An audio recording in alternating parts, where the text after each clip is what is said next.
Alright, so we are live. We've got card 4.2 coming up tonight. Let's get Obsidian open. We can run down the card. So, tonight on the card, we've got the debut of El Santo. He's going to be facing Dr. B.F. Roller. The Dusek Riot squad will be facing Henry Erslinger and Ray Steele. In this instance of the Dusek Riot Squad, it's going to be Joe and Rudy Dusek. I'm sure that they will be seconded by one of the other Dusek brothers. And yeah, they're going to be in there with Henry Erslinger and Ray Steele. That's a continuation of the situation that arose on card 4.1, where Joe Dusek took it into his hands to blast Henry Erslinger with a chair, even though he was clearly winning the match, and got himself disqualified. So now it's going to be a tag team affair. Then we're going to see Ed Lewis, former champion, who is sort of in a slump right now. He is going to be facing George Tragos. Then we're going to see Cora Livingston, former women's champion. She is going to be facing Mae Young, who is making her debut. Then Gus Sonnenberg will face Orville Brown. And for the European heavyweight title in our main event, the champion Paul Pons will take on George Hackenschmidt. And that's what we've got going on tonight. And it should be an entertaining night of matches, so let's go over here to my book event. I did load up the correct charts this time. And I set up the card. When we do this one, I'll need to set it up manually. It's just in there to remind me. So now we've got El Santo versus Dr. B.F. Roller starting out the match. This is El Santo's debut here in the National Wrestling Commission. And let's get this match started. On his way to the ring, hailing from Hidalgo, Mexico, standing 5 feet 7 inches tall and weighing in at 216 pounds, El Santo. And his opponent, on the way to the ring, hailing from Seattle, Washington, standing 6 feet tall and weighing in at 200 pounds, Dr. B.F. Roller. Santo and Roller lock up, and it looks like Santo has the upper hand. Santo attempts a lucha arm drag on B.F. Roller, and Roller is dazed. Santo backs Roller into the corner, and after the break, B.F. Roller rushes El Santo, and El Santo is able to use Roller's momentum to throw him hard to the mat with an overhead suplex.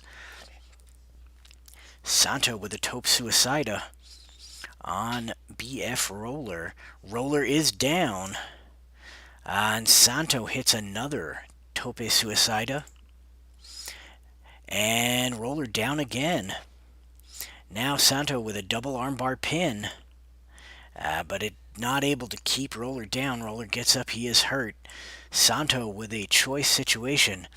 Duck under takedown 3, which is going to work on 6 plus or minus agility, which is 0. So that's going to work on a 6 or better.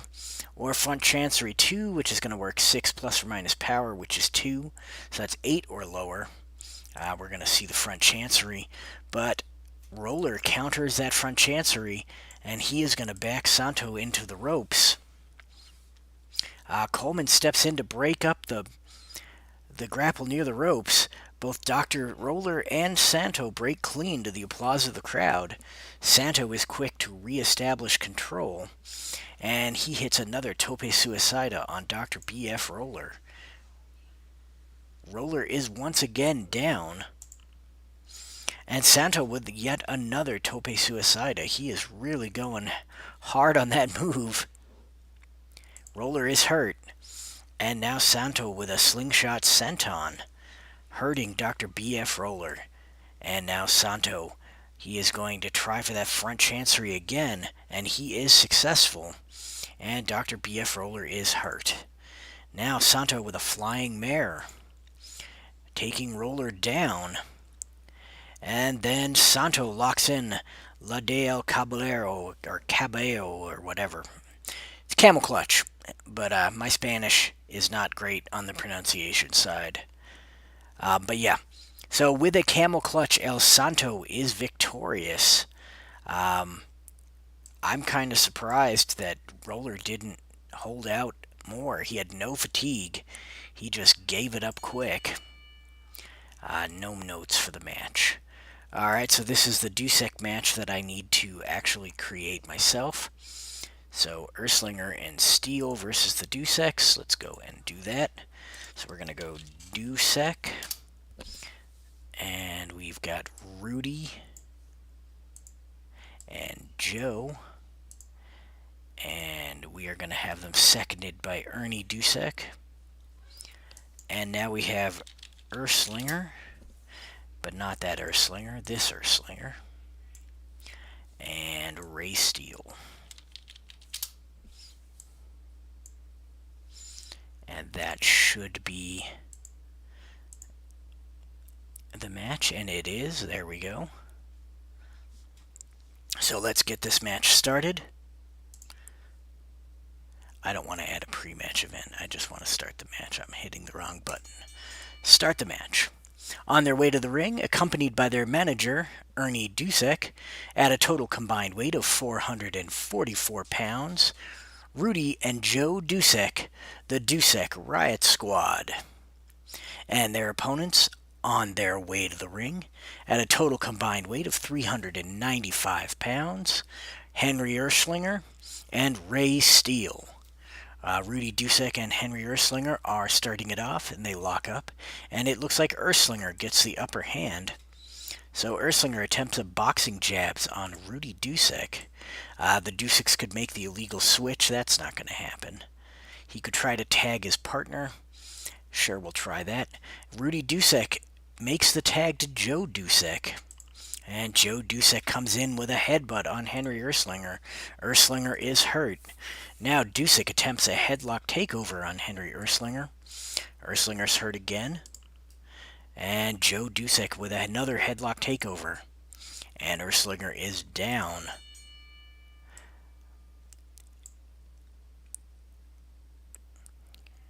And while trying to tackle Joe Dusek too close to the ropes, Erslinger falls backwards out of the ring and falls headfirst to the floor. Coleman signals for the bell. Erslinger has been counted out. Wow. So Erslinger once again, not a really good decisive victory versus Joe Dusek here. He loses via countout in a very short match. Definitely not the end of the matches between those two. Our next match is Ed Lewis versus George Tragos.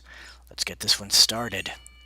On his way to the ring, hailing from Louisville, Kentucky, standing 5 feet 10 inches tall and weighing in at 236 pounds, Ed Lewis and his opponent. On his way to the ring, hailing from Katsaro, Greece, standing 5 feet 10 inches tall and weighing in at 185 pounds, George Tragos. Ed Lewis and George Tragos lock up, and it looks like Lewis has the upper hand. And Lewis with a foot sweep on George Tragos. Tragos is hurt by that foot sweep. Now Lewis going to back him into the turnbuckle. And after the break, Tragos rushes Lewis, and Lewis is able to use Tragos' momentum and throw him hard to the mat with an overhead suplex. And then, of course, as soon as he gets the opportunity, Lewis locks in that Strangler's headlock, grabbing his best hold there. And Tragos manages to get free. And then we are going to see a choice situation. We could see a rolling knee bar or a forearm uppercut. That knee bar is going to work on 7 or less. And the uppercut is going to work on 10 or less. So I think we're going to try that forearm uppercut. And it is successful. Tragos reverses that uppercut, though, and takes control of the match. Now Tragos with a cross ankle pick on Ed Lewis. Lewis is dazed. Tragos with a flying mare, dazing Lewis once again. Now Tragos with a second flying mare, dazing Lewis for a third time. And now Tragos locks on that side headlock, but Lewis slips out easily and takes control of the match. Lewis with a rabbit punch, and Tragos able to reverse the move and take control. And Tragos with a hammerlock on Ed Lewis. Lewis is dazed. And now Tragos with a side headlock. And Lewis is hurt. Tragos with a choice here. He could do a hip lock, which is going to work on 7 or less, or a crotch lift slam, which is going to work on 6 or less. I think he is going to go for the hip lock. And it is successful. Lewis is hurt by that hip lock. And now Tragos with a grinding toe hold. Lewis hurt once again. And we've got the same choice situation, the hip lock or the crotch lift slam. He is going to go for that hip lock. And once again, oh no, he counters the hip lock this time. And now Ed Lewis attempts a grapevine and throw on George Tragos. Tragos is dazed. And now Lewis with a front chancery on George Tragos. Tragos able to reverse that chancery, though, and take control of the fight. Now Tragos with a cross ankle pick. Lewis is taken down, and he is hurt. And Tragos going to back him into the corner. Abe Coleman orders George Tragos and Ed Lewis to break clean, but Tragos throws a wild haymaker at the head of Lewis. Ed Lewis ducks the attack and takes him down with a powerful double leg takedown. And Lewis is on the attack again. Lewis and Tragos are grappling near the ropes. Lewis and Tragos are locked in a clinch near the ropes. Lewis locks in an underhook, and after a short struggle for control, throws Tragos hard to the mat. And Lewis with another strangler's headlock on George Tragos, but he is able to get free of the hold. And Lewis goes right back to that strangler's headlock after Tragos gets free, and this time is able to get the submission on George Tragos. Your winner, and hopefully back on track, Strangler Ed Lewis. And no, we don't want to enter any notes for the match. Everything is good. So Lewis, kind of riding the ship, hopefully there, with a win over George Tragos. And we're on to our next fight, which is going to see Cora Livingston, the former NBBW World's Women's Champion, and she'll be in there with Mae Young, who is making her debut. On her way to the ring, hailing from Flint, Michigan, standing 5 feet 2 inches tall and weighing in at 135 pounds, Cora Livingston. And her opponent, on her way to the ring, hailing from Sand Springs, Oklahoma, standing 5 feet 4 inches tall and weighing in at 180 pounds, Mae Young. Livingston and Young lock up, and it looks like Livingston has the upper hand. Livingston backs Mae Young into the corner. Coleman orders Livingston and Mae Young to break clean, but Cora Livingston throws a wild haymaker at the head of Mae Young. Young ducks the attack and takes her down with a powerful double leg takedown. And Young with a crossover knee lock on Cora Livingston, taking her down. And now Young going to back her into the ropes, and at a struggle near the ropes, Livingston falls from the ring. In a display of good sportsmanship, Mae Young holds the ropes open so Cora Livingston may re-enter the ring. Now Young and Livingston grappling near the ropes one more time. Young and Livingston are clinched near the ropes. Livingston manages to get free and sidestep Mae Young, catching her with a quick leg sweep. And now Livingston going to throw Mae Young from the ring here. During a tangle near the ropes, Mae Young falls out of the ring. Livingston holds the ropes open to allow Mae Young to re-enter.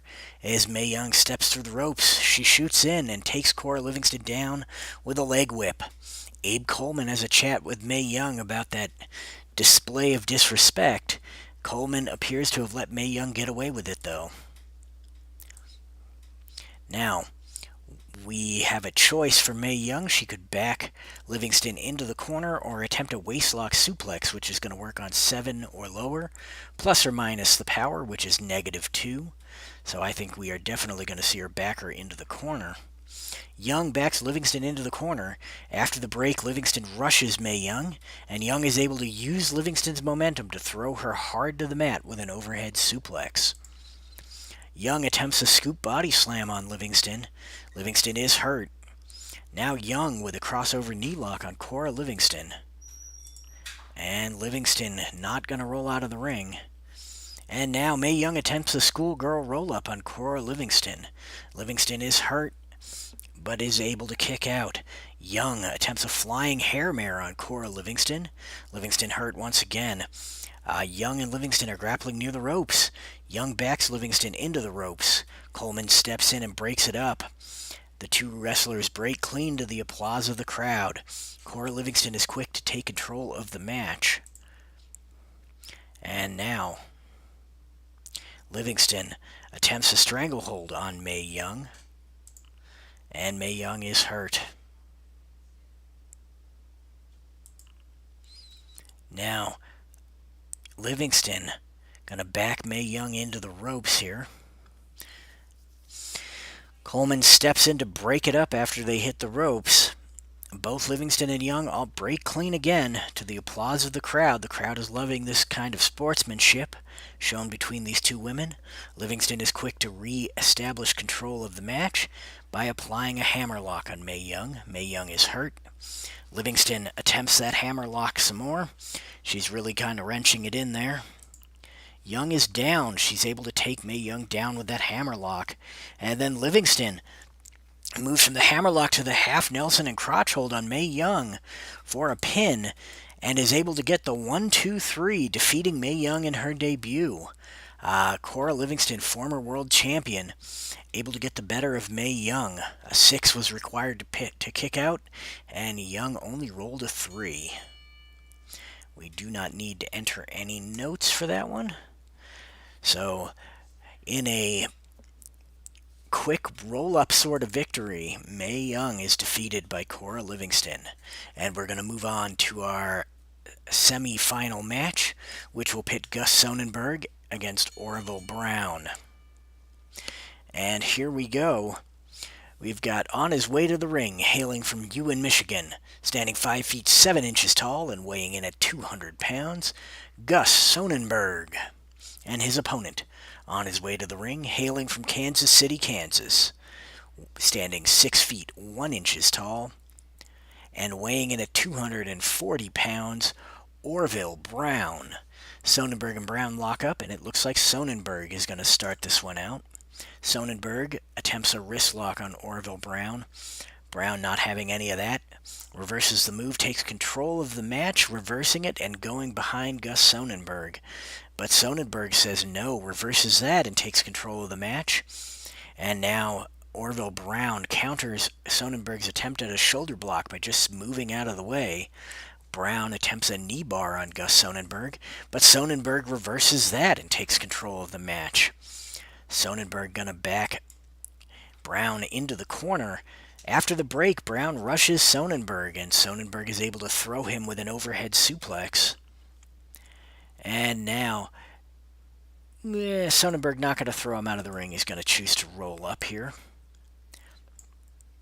And he's got a choice situation. He could try the duck under takedown 3, which is going to work on 6 plus or minus the agility. The agility is -1, so that's going to work on 5 or better. Or a front chancery, which is going to work on 6 plus or minus the power, which is -2. So that's going to work on 4 or better. Neither one of these are a great option, but he's going to try that duck under takedown. And he at least gets a successful roll there, and Brown is hurt. And now Sonenberg with a Buell throw on Orville Brown, and Brown is hurt. We're going to try another duck under takedown, but no, Orville Brown able to counter it. And now Brown with a wrist lock on Gus Sonenberg. Sonenberg is brought down by that wrist lock. He must be really wrenching it. And now Orville Brown locks in that Indian Deathlock, his patented hold on Gus Sonenberg, but Sonenberg able to free himself by reaching the ropes. And now Orville Brown with a choice here. He could either back him into the ropes, the turnbuckle, or he could attempt a waistlock suplex, which is going to work on 7 or lower, plus or minus the power, which is -1. So that's going to be 6 or lower.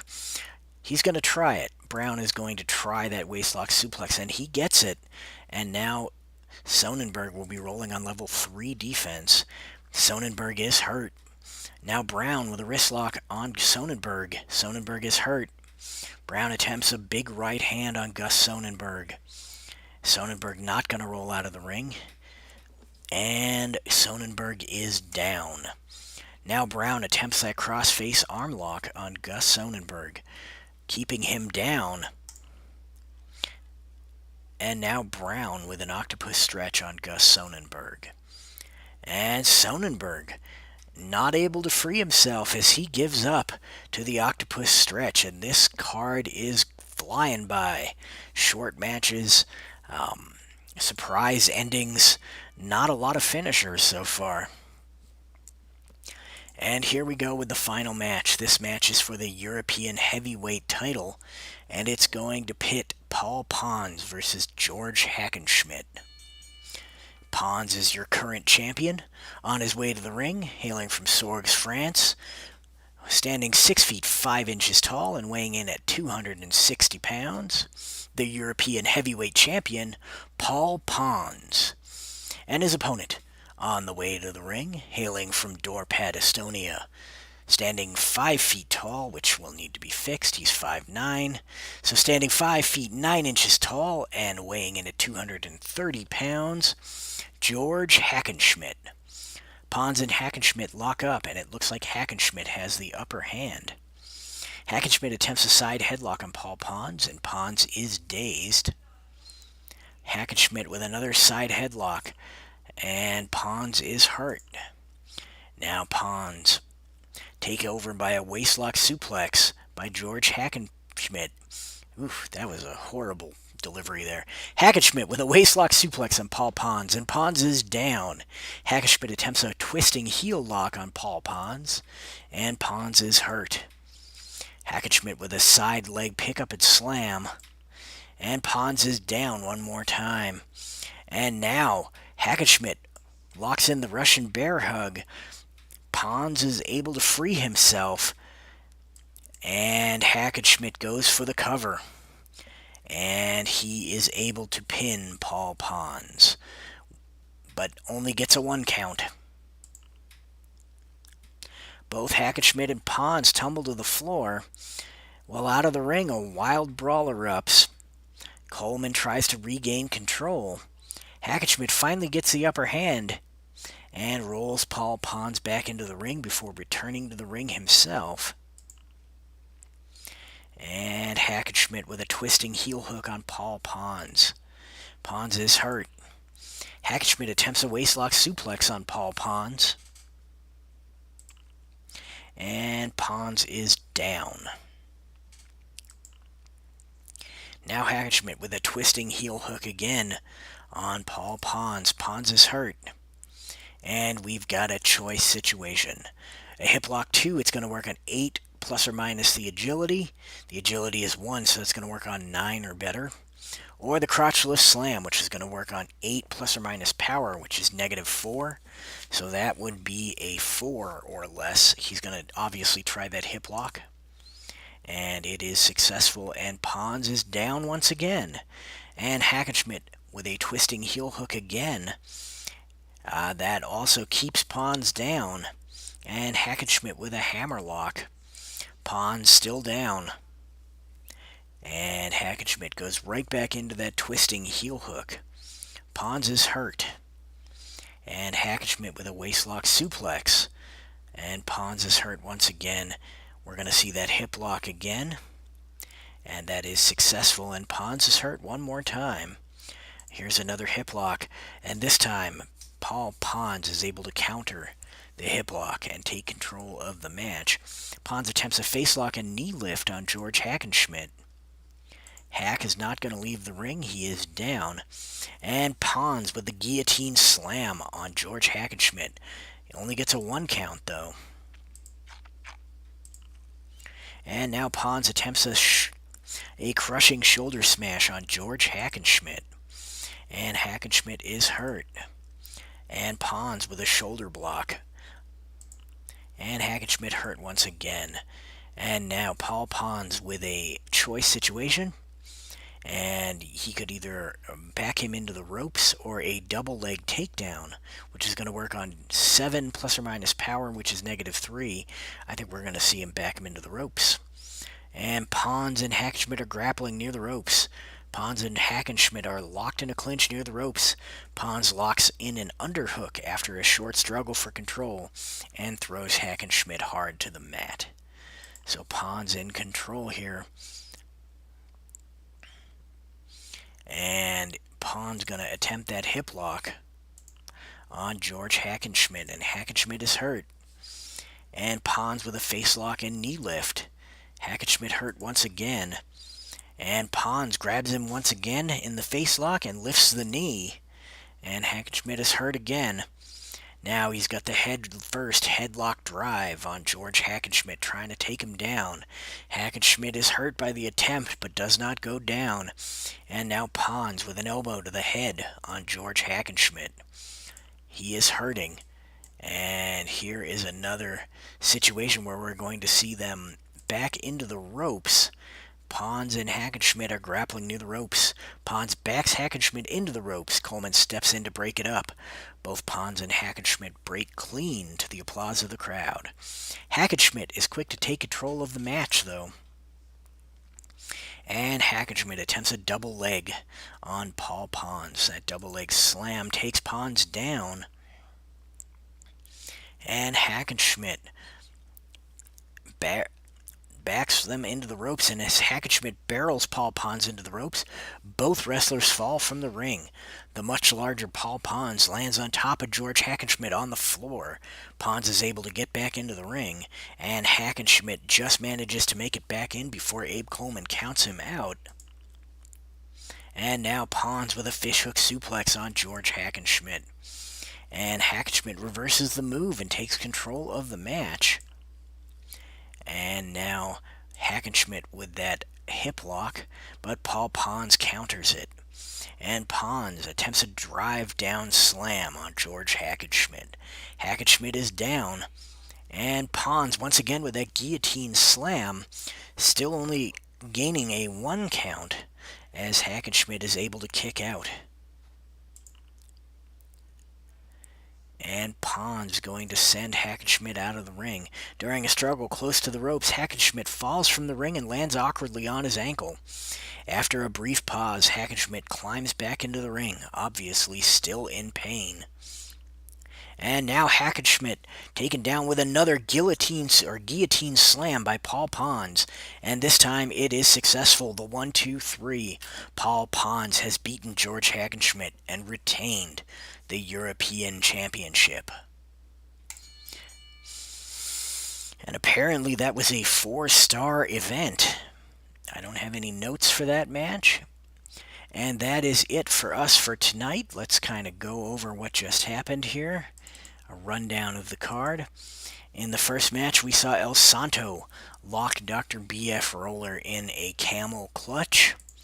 In the second match, the Dusek Riot Squad beat Henry Irslinger and Ray Steele when Joe Dusek beat Henry Irslinger by countout. That definitely didn't solve their quarrel, and so we will probably be seeing them fight again. In the third match, Ed Lewis sort of righted his ship, which has not been sailing very straight lately, when he beat George Tragos with the Strangler's headlock.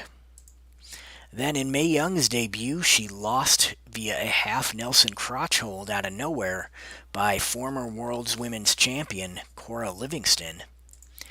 And Orville Brown beat Gus Sonenberg with an octopus stretch that just kind of came out of nowhere. And then in our main event that we just saw, Paul Pons beat George Hackenschmidt via the guillotine slam. Alright, well, thank you for watching, either live or on demand. I'll be back next week with some more matches. And we'll go from there. I should be back. What is it, next? Either Wednesday or Thursday. I should be back with something. All right. Y'all have a good one. Thanks for watching.